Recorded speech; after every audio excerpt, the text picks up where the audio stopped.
Welcome to the Empowered Spirit Show. This is your host, Terry Ann Hyman. I'll explore the connection to the human spirit in a way that helps to navigate your life, including crisis. I am passionate about helping you to open up to your intuition and the metaphysical world of spirit to find your confidence in your own inner guidance. Take a pause, be inspired, learn ways to show up focused, centered, and more dynamic in your everyday life. Welcome back to the Empowered Spirit Show. Thank you so much for tuning in and joining me today. This episode is being brought to you by Ritual+Shelter. Are you looking for a magical place to shop and hold space? Are you one of the mystical folks looking for magical smoke? Check out Ritual+Shelter in Homewood, Alabama, an occult and cannabis shop. Ritual+Shelter has a variety of Delta 8, Delta 9, and THCA products, from chocolates, peanut butter, and gummies to pre-rolls, vapes, flowers, and dabs. Ritual+Shelter can help you choose the best option for sleep, taking walks in nature, or a witch who just wants to ride high in the sky. Their indicas might be suggested for meditation, sound bowl healings, and trance work. Sativas may be used when long hikes are required to gather that tree bark that has been burnt by lightning. Chocolates are suggested to be placed in your hot cup on Saturday morning coffee or melted and poured over pancakes for the whole friend group. So apply that flying ointment and fly down to Ritual+Shelter to learn how cannabis can help you with your spiritual journey. Find them at ritualshelter.com or on Instagram at Ritual+Shelter Shop. As this podcast goes to air, we're moving into the last new moon of spring. It's in Gemini, and get ready for a cosmic alignment of planets, which will take place starting on June 3rd. In the early morning, 6 planets, Mercury, Mars, Jupiter, Saturn, Uranus, and Neptune, will align in the sky. Mercury, Mars, Jupiter, and Saturn may be spotted with the naked eye, but you'll need a telescope or high-powered binoculars to see Neptune and Uranus. Often referred to as a planet parade, this is due to an astronomical event whereby planets gather closely on one side of the sun, creating a phenomena in which multiple planets can be seen at the same time from Earth. What does this mean for you? Lots of opportunity for aligning your body, mind, emotions, and spirit. It's a time to open up your visions and reach for the stars, and in this case, the planets too.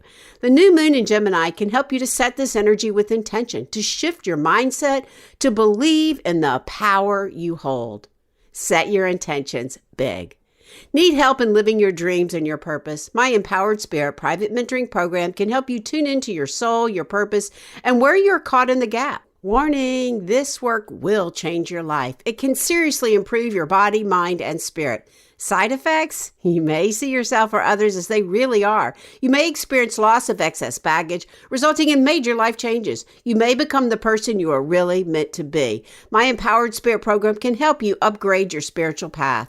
You may see yourself standing up, speaking your truth, excelling in your work. You will learn lots of energy tools, techniques, ways to center your energy, to get rid of the energy drains, and ways to raise your vibrations with Reiki, and how to remove the limited beliefs that you hold. Summer is a great time to learn something new. My students are saying they are understanding their energy so much better. They aren't taking on other people's energy. Their intuition is growing. They aren't holding on to old emotions and even feeling happier in their lives. Schedule a spiritual upgrade breakthrough call with me, and let's talk about how my programs can help you. The links will be in the show notes. In today's episode, I am opening up to a conversation that might be controversial for you. It's a conversation that needs to have more awareness and less judgment. The subject is cannabis, and my guest is Wendy Reed, an educator in this field. Her book, Cannabis Therapy, A Complete Guide, breaks it all down for us. In this episode, we talk about cannabis, why it has a bad rap, how it is a plant medicine for the body, mind, emotions, and even our spirit, how it goes all the way back through the Bible, through the Vedas. I get a little vulnerable and admit some of my judgments, which actually allowed me to have some breakthroughs for myself. Before we begin, let's take a moment to pause, breathe, and set an intention for where you are right now.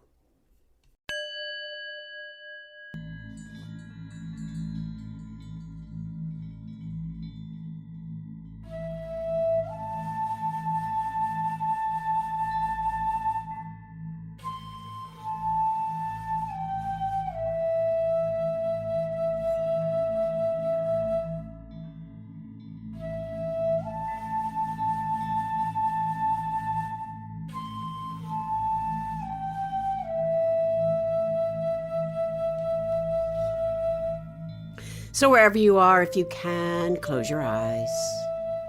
Taking a nice deep inhale, breathing up the body. And as you exhale, bringing that breath all the way back down, slowing down. Inhale, expanding the breath up the body. Exhale, calling all your energy back into you. Call it in. Inhale, breathing up the body.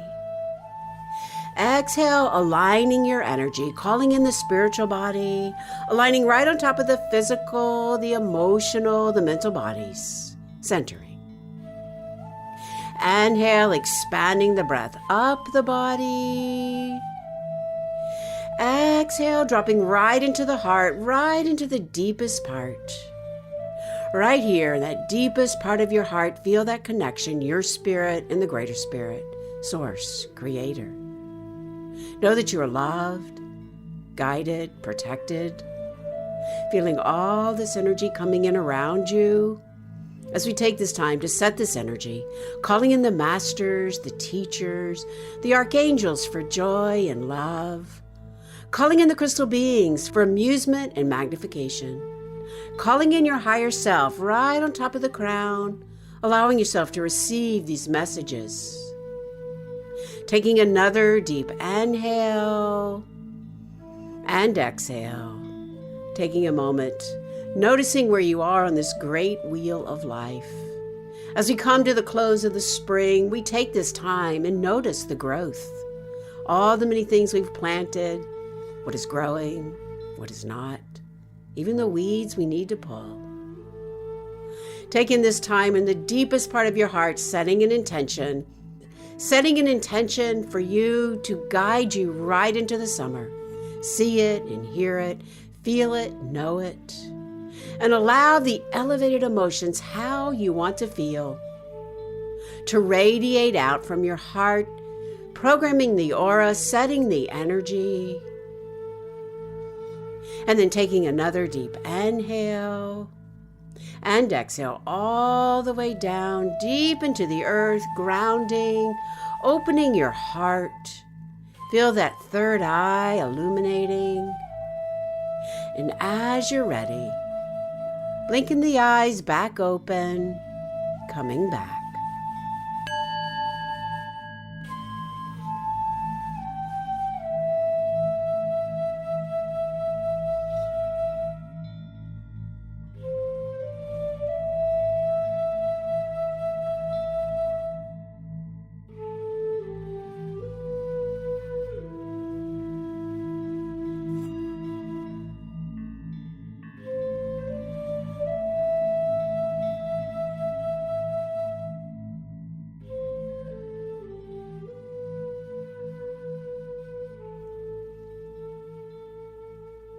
My guest today, Wendy Reed, is a certified herbalist, holistic massage therapist, and plant spirit healing practitioner with a bachelor's degree in biochemistry from California State University, Chico. She has studied with herbalists and shamanic healers in Mexico, Guatemala, Swaziland, South Africa, Senegal, and the United States.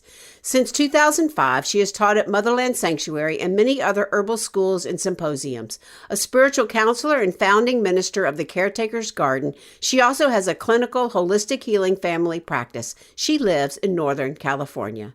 So let us welcome Wendy to the show. Welcome, Wendy. Thank you. I'm excited to be here. I'm excited to be here too with you and talk about this subject of cannabis therapy. It has been a while since I've explored the topic, as I was kind of telling you before we started and hit record, and it has just exploded and there is so much information, but I love the idea of therapy that you have put to cannabis. I really do. So I'm so excited to talk about that. As we go to begin, I do like to ask the question, what led you to writing this book now? Well, I have been teaching about cannabis therapy for many, many years. And as with a lot of teachers, you have a lot of handouts and you start to gather a lot of information. And I knew a lot of the information I had was very original because I come from the viewpoint of an herbalist and a holistic healer. So I could incorporate that viewpoint in, whereas a lot of the medical texts about marijuana out there. Can't do that.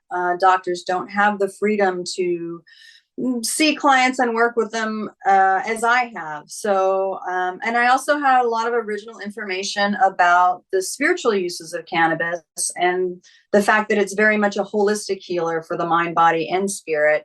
So I just started to take those handouts and write them down as sentences. And I initially wanted to make basically a manual for teaching, and it grew from there. Yeah, that's why I wrote that book now. I mean, I started writing it quite a while ago. As with all books, it takes time for sure. And as we were saying too, it is a complete guide. It really is. And there's so much information because it has been a while since I've explored this, and it has grown a lot. And especially where I am and the laws and the rules all over the country, everything has changed.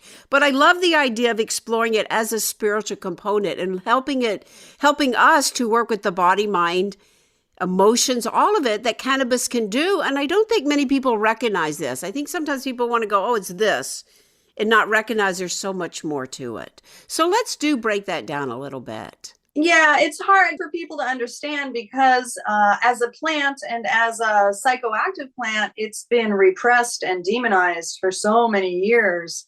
But you can trace cannabis and the worship of cannabis back to the Vedas, which are the oldest religious texts in the world. They're written in Sanskrit. And some of the Vedas, like the Rig Veda, is completely dedicated to the worship of something called Soma, which is a deity and a plant and also a tea that was utilized in ritual. And so stretching all the way back there, and you can find cannabis as the root of almost every religion and spirituality on earth. And I do go through that in the book, including in the Bible, which many of us are, because of our Judeo-Christian history, really familiar with the Bible. But you can find cannabis all through the Bible. It was mistranslated at some point in time. At a very early point in time, when they translated the Bible from Aramaic to Greek, and before they translated it to English, they were using the word cannabism, which is an ancient word, probably a Semitic word, and they mistranslated it. So cannabism technically means fragrant reed. But they mistranslated it to things like calamus or reed or simply plant, which is very odd in the Bible. Usually the Bible will specifically name plants. So that mistranslation got, pushed through time. But if you go back and look at the old Aramaic or look at better translations of the Bible, you find cannabis both in the Old Testament and also in the New Testament. So it's a fascinating look at it. But you also find it as the root of Taoism, and you find it as the root of, it's deep in the Japanese Shintoism or a lot of those other religions. So it's there, and it's been not just a source of physical healing for people, but a source of spiritual healing, which in the old days was not separate like it is now. So it's just been a holistic companion to us that we have evolved with since the beginning of time.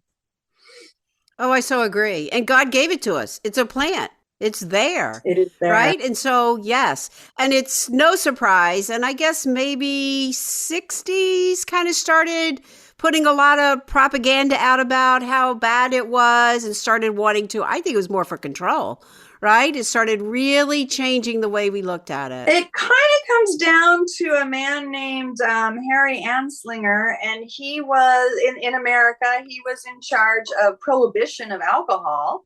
And when prohibition, he started to see the writing on the wall that prohibition was going to go down the tubes, and he kind of wanted to keep his job.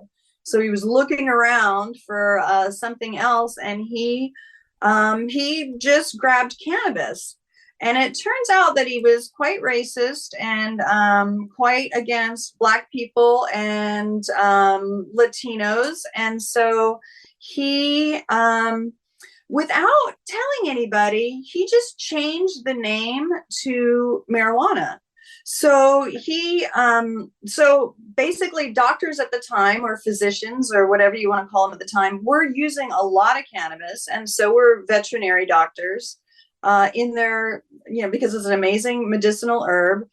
When he changed the word to marijuana, which he did in order to basically be racist against Spanish speaking people, the doctors were unaware of that. And so when he pushed to have it made illegal, the doctors didn't even blink an eye. They had no idea what marijuana was, so they didn't think about it.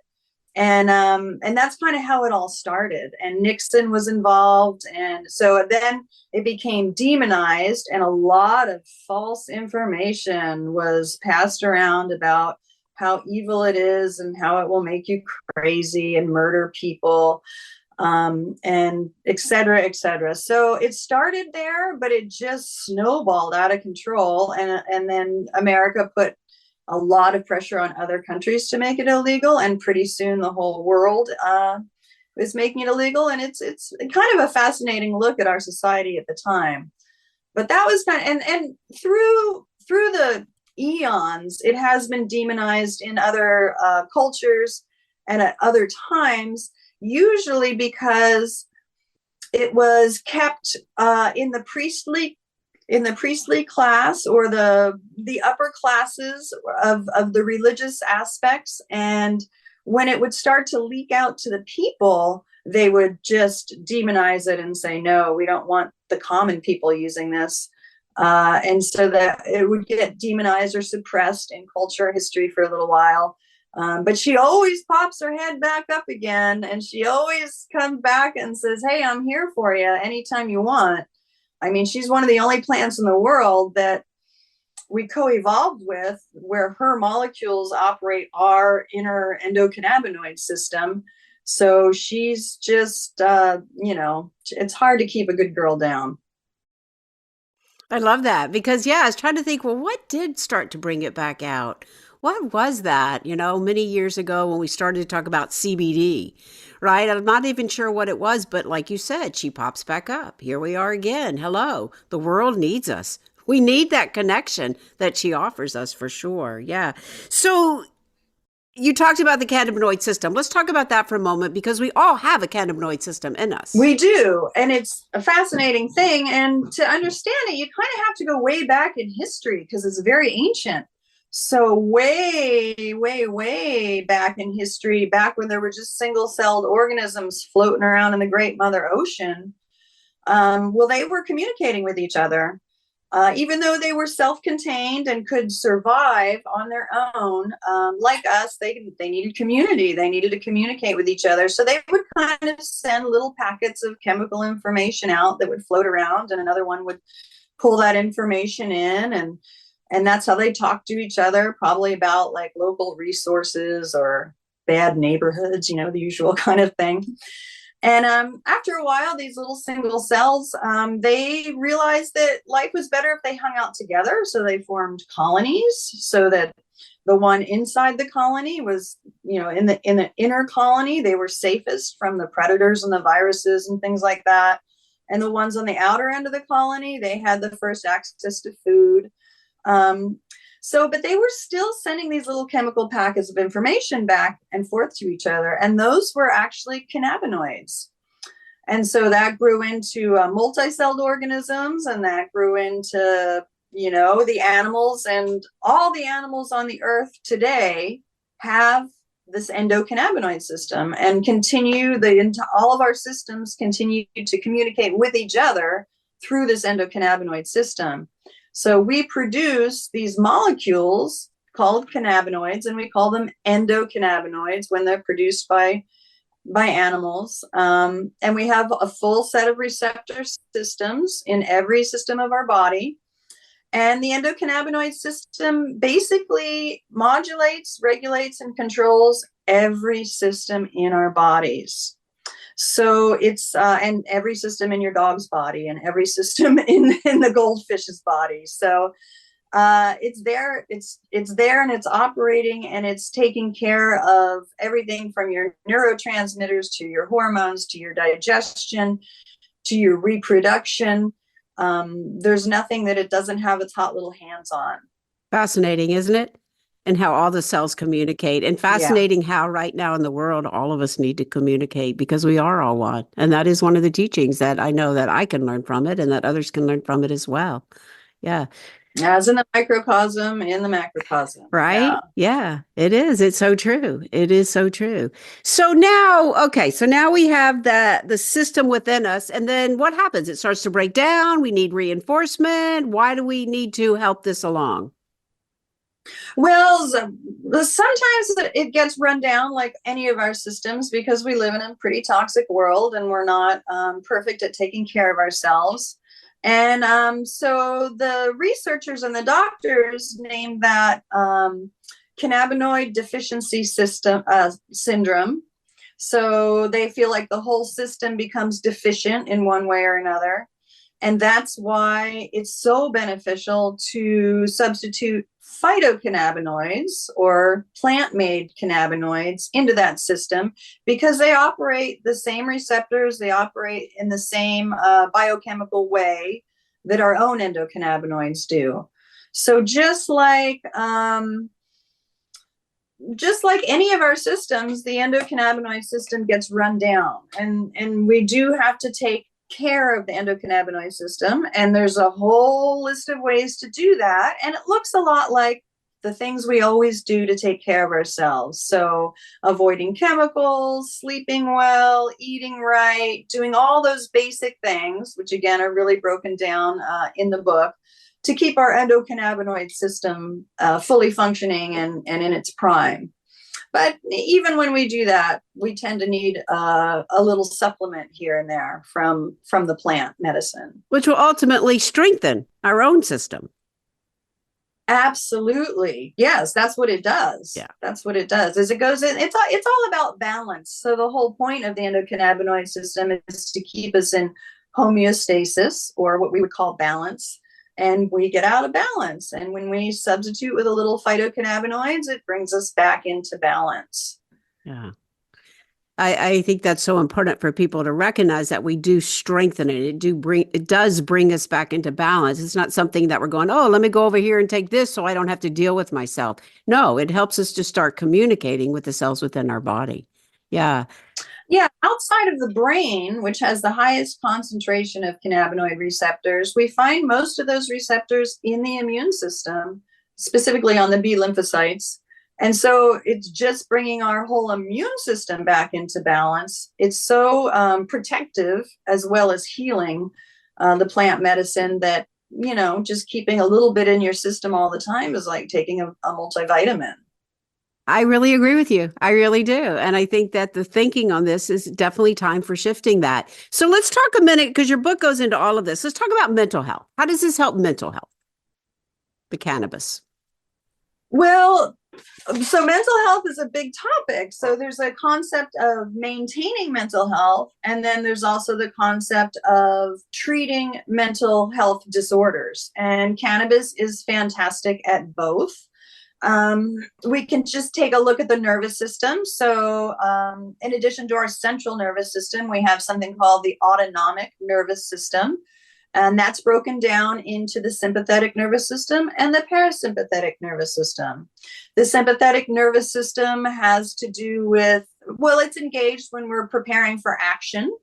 So it does things like improve your vision by dilating your pupils. It sends blood out to the muscles by elevating your heart rate and sending, it shuts down your digestive system so that all of that energy can go out to the muscles. It prepares you for fight or flight, that kind of thing. And the parasympathetic would be the opposite of that. We call it the rest and digest nervous system.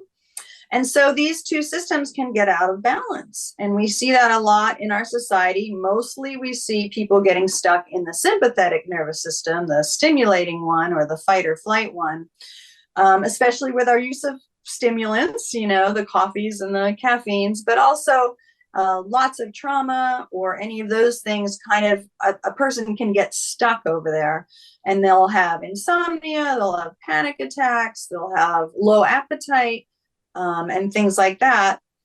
And some people get stuck in the parasympathetic, and that would look more like maybe very low energy, maybe depression, maybe overeating, that kind of thing. You can get stuck in one or the other, but you substitute or you bring in a little bit of some phytocannabinoids, and it brings the whole nervous system back into balance. So that's just one example of the way that it can come in and affect our mental health. So a lot of people deal with high anxiety and panic attacks. I mean, a tremendous number of my clients have been through that. And although the cause of those is usually past trauma or something like that, the first thing we need to do is get control of the symptoms, because they can be debilitating. People can't leave their houses, or they can't sleep, or the panic attacks are so strong they can't drive. So we can use cannabis to get a hold of those symptoms by starting to balance that nervous system. But then again, once we do that and we want to go back and look at the causes and do some therapy around the causes, once again, cannabis can come in and help somebody go back into the trauma and to heal it, right? To change their perspective of what was happening, to change the way their body reacts to what was happening, and to bring their whole being back into balance. So that's just one example of the way that it can help mental health. We have a lot of other mental health issues, for example, Alzheimer's, where cannabis is specific because it will cross the blood-brain barrier, first of all, which very few pharmaceuticals can do. Yes. But we're built for it. So we invite it into the brain. And once in the brain, cannabis will be an anti-inflammatory. It will prevent those tau proteins from wrinkling up, which is a big something that happens a lot in Alzheimer's. It will unwrinkle them. It will increase circulation to the brain. It will bring the brain back into brain health, and it helps a lot with cognitive decline. And I work a lot with a doctor here, Dr. Jeffrey Hergenrather, and he was the main doctor at a facility that was for dementia and Alzheimer's patients. And when he started giving, when they're working with Alzheimer's or dementia, they tend to break it down into symptoms. So they'll break it down into insomnia, aggression, appetite, symptoms like that. And when he started all of his clients on cannabis, all of those symptoms improved. And a lot of his clients could get off the black box pharmaceuticals, which are the really dangerous pharmaceuticals, the chemical handcuffs, they call them, and enjoy the rest of their lives simply by eating a brownie in the evening or having an edible in the morning. It was unbelievable, the differences that he found. I think that's amazing, because I know many of us have heard of cannabis used as cancer care, but I don't think that as many people talk about it for the Alzheimer's patients. And I think that's so important for us to understand the way in which the brain can open up a little bit instead of close down. So I really appreciate that. I really don't feel we talk about that enough. No, it's true. And that's because people don't know about it. Yeah. And so that's one of the reasons I'm excited to get this book out, is because we talk about everything from ADHD to Alzheimer's to being on the autism spectrum to, psychosis, all of the mental health issues. And the mental health issues, a lot of them are actually, as you and I both know, spiritual issues more than anything else. So cannabis also invites in the ability to develop spiritual tools to help us, again, come back into the balance with the mind, body, spirit aspect of it all, too. Yeah, and I think that's really important. I had a teacher one time that was, helping me to understand a little bit more about, I would say it was a habit. And this goes back to way before we even were talking about cannabis. It was the marijuana. Create a new relationship with it. Have a ritual about it. Honor the energy of the plant instead of just like using it as social recreation and not having any consciousness. And that made an awareness for me come forward. And I think that's some of what goes on when we start to work with cannabis as a therapy. There is awareness. And I love that you say, let's get the symptoms under tack, right? Let's get the symptoms under control somewhat, and then let's go deeper. Because lots of times our pharmaceuticals, they don't go deeper. They just want to do the symptoms, you're done, goodbye. And I think we need all of that. And as you're saying with the cannabis, having that spiritual quality to it too, it will help us then to go in and ask the deeper questions, not bypass them, not just like go somewhere else. And I think we need all of that. That's the wholeness of healing. And as you're saying too, the wholeness of the plant. Absolutely. And like with all herbal remedies or all plant medicine, the more you put into it to develop this relationship, the more you're going to get out of it.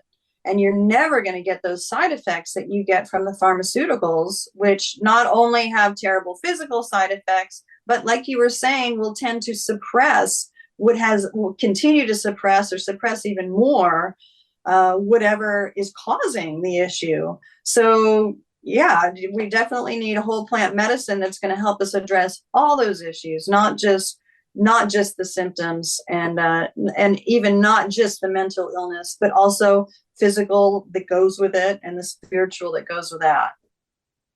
Yeah, I know a lot of pain has been now talked about using cannabis for pain.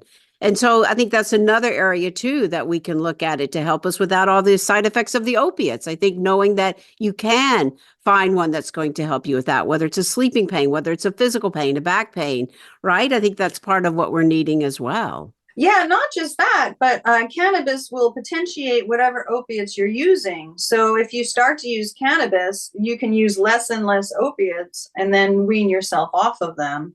And we've seen that over and over and over and over. It's been tremendous. So cannabis is a tremendous way to treat addiction, and not just opioid addiction, but alcoholism and almost any of those other addictions. It's less harmful if you substitute it in for whatever the addictive substance is and use it to help you get off of it. And once again, it helps you address the deeper lying causes of the addiction instead of just suppressing them with alcohol or something like that. So it's very much there for us to do all of that. I agree. And, they've made alcohol such an acceptable thing. I think now we're starting to break up and realize, wait a minute, it's not an uplifting drug, right? It's really not. And I think separating both of these out too, I think some of the, the partying aspects starts to mix the alcohol with the cannabis, and then we're changing the whole story. And so I think when we can break it down and just look at the cannabis and look at it as a therapy and have the awareness of what is it we're trying to do, I think that's part of it too, right? I don't think we can mix it all up. It is, but I always like to encourage people or remind them, because of the politics, things have often get broken down into medical versus recreational, or therapeutic versus, a pothead or something like that. And I really like to remind people that recreation is good for your health, and that there's no difference between medical marijuana and recreational use of marijuana, that they all are contributing to your health, in all those ways. And I hate to see people get, it's one or the other, or I'll just use CBD because, I don't want to use THC because of, I don't want to be a pothead kind of thing, or I'm afraid to be high, or it's evil to be high.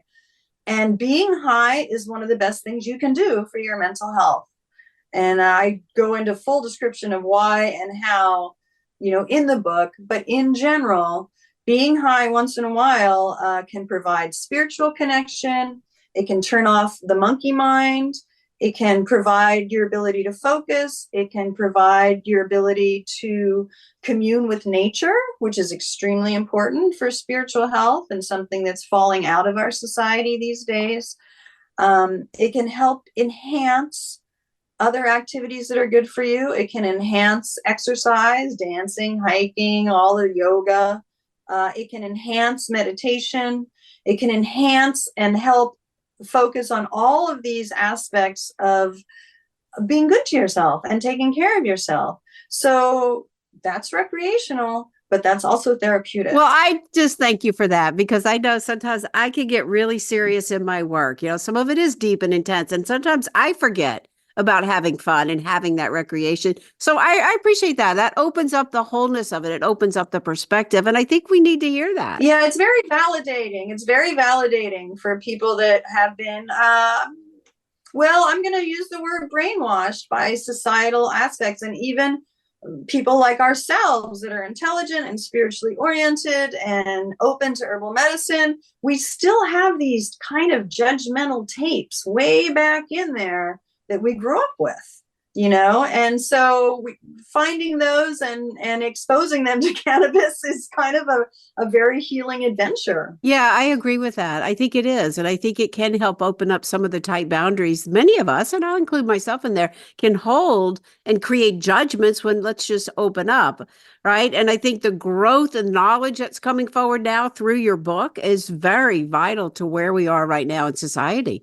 I mean, we've seen it. We've seen all the addictions that we have. And then yet, what do we do to help? I know as a spiritual teacher, a spiritual counselor, my work comes in helping people get into the higher states of consciousness through spirit, through breath, through meditation. But I think there's something to be said about adding the ceremony of the plant medicine into it and how it can help us get there with a little bit more ease and grace. So I appreciate that. Thank you. Yeah, for a million years, spiritual people such as ourselves, shamans and witches and spiritual guides, have always used entheogens, have always used plants and mushrooms and other things that help alter our consciousness. And it's kind of the shaman's job to alter their consciousness and go out there and gather information and then bring it back to their tribe or bring it back to their clients or that kind of thing. So there is a long history of that happening with the human race. And once again, it was demonized, but now we're here to say that no, it's okay. It's okay to change your perspective by using what nature has given you to do so. Why else would she give it to you? I agree. Why else? I definitely agree. Now, you do get into even the whole idea of the whole plant and some of the compounds, the cannabinoid acids, the alkaloids, essential oils. Talk a little bit about that, or maybe help us read the labels on some of what's now being out there. Well, the labels specifically are, they're not quite caught up. Okay. I mean, the science is not caught up. The cannabis industry is not caught up to the herbalists. For example, so they start out with the cannabinoids. They started out with THC, and then they discovered CBD, and they, looked at they have a whole completely different palette of medicinal effects. I mean, THC and CBD can be very different, although they do share some aspects. And then they realized that, well, when they're in the plant, all of these cannabinoids are actually attached to acids. So they call them cannabinoid acids. And those forms of the cannabinoids have yet an entirely different menu of medicinal effects. And so eating the fresh plant has a whole different value. They've discovered, I don't know, so many cannabinoids now, and they all come from cannabinoid acids that I can't even keep up anymore, over 150. But in addition to that, they caught on to this concept of terpenes. And they did that in the cannabis industry because terpenes are very aromatic. And in the cannabis industry, I don't know, whatever you used to do when you used to get a bag of weed, the first thing you would do is like open it up and go, right? And it would feel good just doing that. You didn't even have to smoke it. And that's because these terpenes would enter the system and they have their own medicinal effects. They can be uplifting, they can be sedating, they literally change the physiology of your endocannabinoid system and prepare it for the medicine. So they prepare the receptors to form a stronger and a longer bond to the cannabinoids. So they're really preparing you, to take in the medicine. But terpenes, they're only one aspect of essential oils. Essential oils are found in most plants, but usually the smelly plants, right? So essential oils are very volatile. They're very small molecules. They lift right off the plant. You brush by a lavender plant and you can smell it. And that is the essential oils of the plant.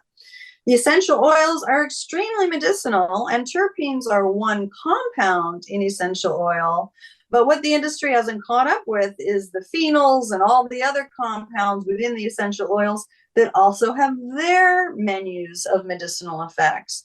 And all of these different compounds, they will do something. If you separate them out and make an isolate of them and give somebody a pill, they'll do something. But it's nowhere near what they do when they get to work together as a team, the way they're intended by nature. So one cannabinoid might balance out side effects of another cannabinoid. For example, THC will elevate your heart rate. And for some people, that they don't like that. It makes them feel anxious, or it can lead them into paranoia. CBD lowers the heart rate. It's anxiolytic. So when they're both in the plant together, both in the medicine together, you don't get that effect of being nervous. That's just a tiny little example of the way these things balance each other out. And it's so important to take them all together. You don't have to have every cannabinoid and every essential oil and every alkaloid in every medicine. But you want to, it's like a diverse diet. We try to have a diverse diet to make sure we're getting all the micronutrients we need that are in all these different foods. And it's the same with cannabis. You want a whole plant medicine. You want as much of that plant in you at once, so it can all work together. And when we take that a level even higher, herbs prefer to work in formula. They work better in formula. So we want to formulate cannabis with other herbs to even exponentially increase the synergy of all these magical plant chemicals working together to make us healthier. So that's the importance of whole plant medicine. And now when it's becoming legal and you can go in and you can buy just CBD or just THC or just this, and I just have to warn people away from that, yeah, you might be getting 1 gajillionth of the power of the medicine that way, but why not get all of the medicine? So why not use as many varieties of the plant as you can get and as many parts of the plant as you can get? One example in my book that I talk about that nobody knows about is the medicine in the roots of the plant. So there's a lot of alkaloids and things in the roots of cannabis that don't exist in the rest of the plant. And by using the roots, once again, we're just adding to that synergy. So yeah, that's my little soapbox. Is that helps. Yeah, it helps. And thinking about how there are 150 different, the cannabinoids that you talk about, it does become confusing. So how does one go about it? I know, like where I am in Alabama, we don't have all the laws. You're in Northern California, the laws are different. But even just like where most of the states are like we are, where you can now go into a vape shop or CBD shop or like Ritual+Shelter shop here in Birmingham. Like, what do? You go in, you say, this is what I'm looking for? Well, there's a lot. There's a lot of options. First and foremost, if it's legal in your state, grow your own. For goodness sake, you can, even if you don't have any land, you can grow it in a sunny windowsill in a pot. Grow your own medicine. Then you can nibble on the leaves. You can get the fresh marijuana. You're not going to be able to get that at a dispensary at this point in time. So grow your own medicine if at all possible. You'll know it's organic. You're doing all the right things for it. It's not as easy to find those seeds anymore, though. Well, you can definitely find them all over the internet. Okay. You can get marijuana seeds from anywhere, and a lot of dispensaries in some states allow the dispensaries to grow starts, and you can actually go buy a start plant. Okay. What about the states that it's not legal in? Yeah. So get some seeds off the internet. Mm-hmm. All right. So what if growing is not an option? I'm still trying to figure out, like, how do you go in? There's gummies, there's vapes, there is bud here. There's soaks for the bath. There's tinctures. There's now, so many different ways of doing it. Yeah. I think I go over 30 different ways of ingesting the plant or different medicines in the book. So First of all, if you can buy organic, outdoor grown bud from your dispensary, you can make your own medicine from that. And then you have full control of what you're taking in and how you make the medicine. It's so easy. I have a whole chapter in the book dedicated to how you can make an infused oil, a tincture, a topical. Very easy, that you only need the stuff in your kitchen to make. I mean, it's not complicated at all. So I really encourage people to make their own medicine. That aside, what you're looking for is dependent on, so you may want to be working on a certain ailment, like say you've got a sore knee, right? And you may want to focus on that part of your physiology. So for a sore knee, you want to get the plant medicine as close to the source as possible. And that might be a topical, because cannabis loves to get inside of us and she'll go right through our skin. So you might get a topical to rub on your knee and notice a huge effect. And that may be awesome for you. And that's all you need or want. However, if you take cannabis internally and even topically, she's going to enter the endocannabinoid system, and the endocannabinoid system is going to decide where to send her. So you might be taking her for a digestion problem, but you might really need her in your brain, and she might send it up to your brain to do some anti-inflammatory effect there. Or you might really need to clear the plaque out of your arteries, and she might send the medicine there. So once you take the medicine in, you're not in control of where it goes. The system is, and they know the system is so much more intelligent than you are, no offense, that we just trust it to let it do that. So methods of ingestion become more like, well, what fits into your lifestyle? You know, are you a smoker? It is not harmful to smoke a little bit of marijuana. In fact, lots of studies that, of course, if you smoke cigarettes, you're prone to cancer and COPD and other diseases. People that smoke cannabis are not prone to those diseases because cannabis is anti-cancer. So if you smoke cigarettes and also smoke marijuana, you're really reducing the damage that the cigarettes are causing to you, because cannabis is so protective. It's tissue protective. It's neuroprotective. It just protects us from those toxins. So don't be afraid to smoke cannabis. Well, I haven't heard that, but it does make sense. And I was having this conversation with someone last night about how it is anti-inflammatory, and that's pretty amazing. I have asthma, right? And sometimes it's worse than others. And so I kind of went totally away from any kind of smoking. I think too, partly what you're saying too is using the whole plant, using more than one method, taking the soaks, taking the balms for your body and stuff, and like really mixing it up and using all of it in many different formulas is another way, instead of just like the one way of doing it. I think that's another way of looking at it. It's very ideal. And on the asthma effect, I just want to remind you that cannabis is an expectorant, so it will break up any congestion and help you cough it out, which is often part of asthma. And it's anti-inflammatory, so it will reduce inflammation in the lungs, which is also part of asthma. And so it can be very helpful with asthma, even though you think it's the last thing you want to do. And you don't have to smoke it for asthma, but that gets it directly to the lungs as fast as you can, or vaporizing it. So, there's a lot of different options there, but it is not bad for asthma. Yeah. I just have one story in the book of a client that completely healed his lifelong asthma using cannabis. Recently just got a vape, which I have not done in a long time, on 420. And I don't still quite know. It's not one of my usual ones. And I have not been using an inhaler and just taking a few puffs. And so I'm kind of wondering, is that connected or what is it? But thank you. Yeah. I think that's really important to see. Yeah. So yeah, see, and maybe I won't take this out, but you still see my hesitancy to talk about it. Yeah.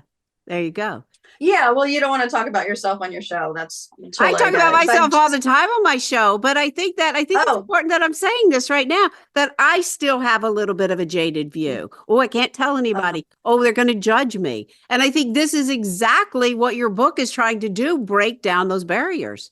So I do think it's Yeah, important. my book is dedicated to you. My book is dedicated to people that have been persecuted or judged or, ruled everything from insane to criminal for using this amazing plant, for having a relationship with it.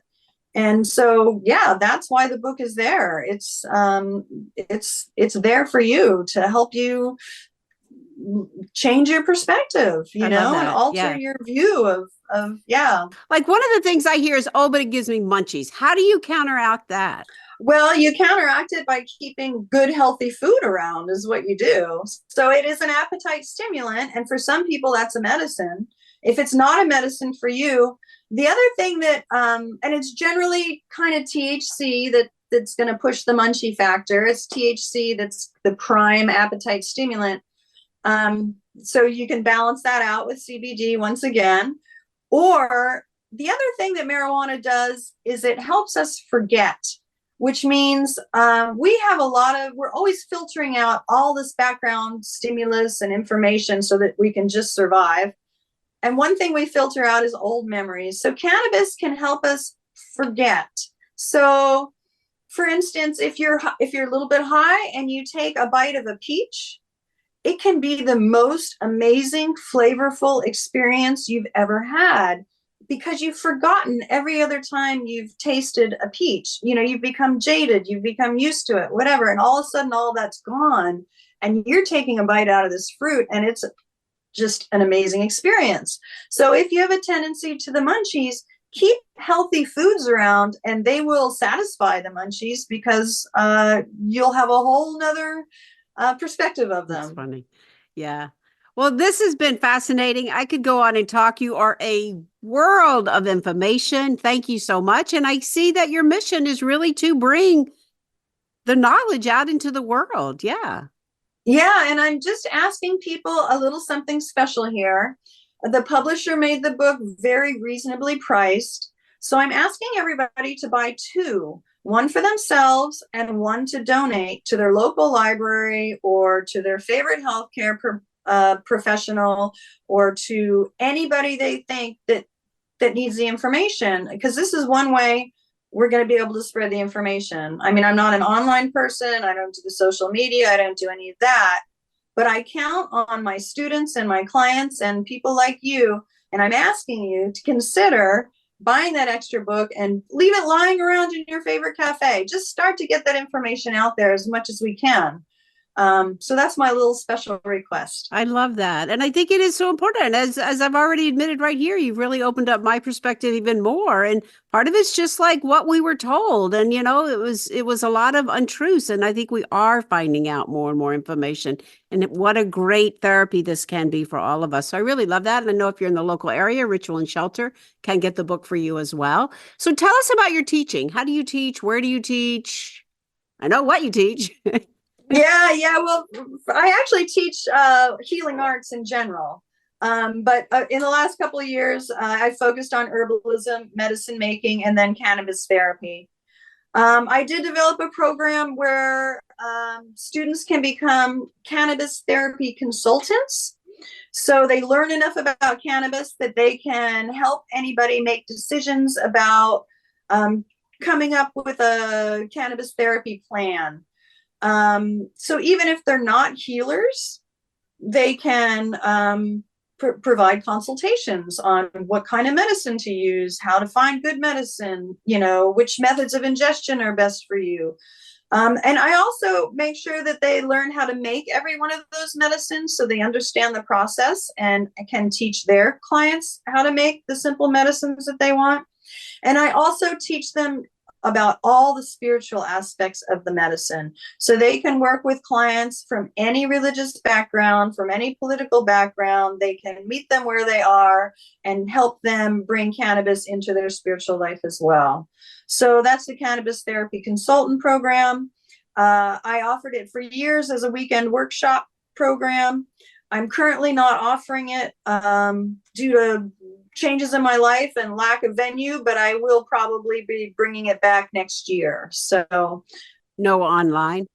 No, I'm not really an online person. I just never, I didn't evolve into that the way the rest of the human race has. I'm very in, I'm an in-person. I mean, we're here, we're stripping plants with leaf, we're in it. We're just feeling it, we're smelling it, we're working with the plant, we're meditating with it, we're in the sacred gardens all the time. I mean, it's a very experiential program. So that's that's that. And I think I'll probably be traveling it and offering it around the country is probably what it's going to end up looking like. So if you want me to come to Alabama, just let me know. I actually would love for you to come to Alabama, and I do know a couple of places that might be interested in hosting you. Yeah. So we will see All what right. happens, and we can direct people to your website. Do you have a website? I do. It's caliheal.org, which is CALIHEAL.org. Okay. And Yay. it's kind of under construction, but it's up there. That's okay. That is great. And the book was published by Inner Traditions. We'll give them a shout out. They are awesome as well. Yeah. Yes. Yes, I love it. Well, it has been delightful talking to you. I know I have opened up my perspective so much in just this brief amount of time. So I am very grateful for that. And as we go to close, I do like to come back around, and we have kind of said it, but to leave our listeners with an uplifting thought, how do you feel that working with cannabis therapy can help to empower the spirit right now? I think it can lift these judgments and filters we have about ourselves, and it can remove the veils that are between us and the natural world and help us feed our spirit that way, and also help us give our spirit back to the natural world. So creating that bridge of energies that flow back and forth between our spirits and the natural world. Remove the veils and bridge spirit with the natural world. I love that. Yeah. All right. Thank you so much for joining us today. What a great conversation. Thank you for having me. It's been a wonderful opportunity. To your spirit. Yes. Lift the judgments and the old views you may hold. Remove the veils between you and the natural world. There are so many amazing benefits the plant medicine of cannabis can offer you. It is from our Mother Earth. Let's help Wendy with her mission. Get her book and buy an extra one for someone you know. All the links for Wendy will be in the show notes. Yes, open up the horizons. It is a time to dream, to think big, to grow, and to remove the judgments we hold upon ourselves. The universe is changing. The cosmic forces are opening up for all of us. It is a time of great expansion. Thanks again for listening. This is your host, Terry Ann Hyman. To your spirit, namaste.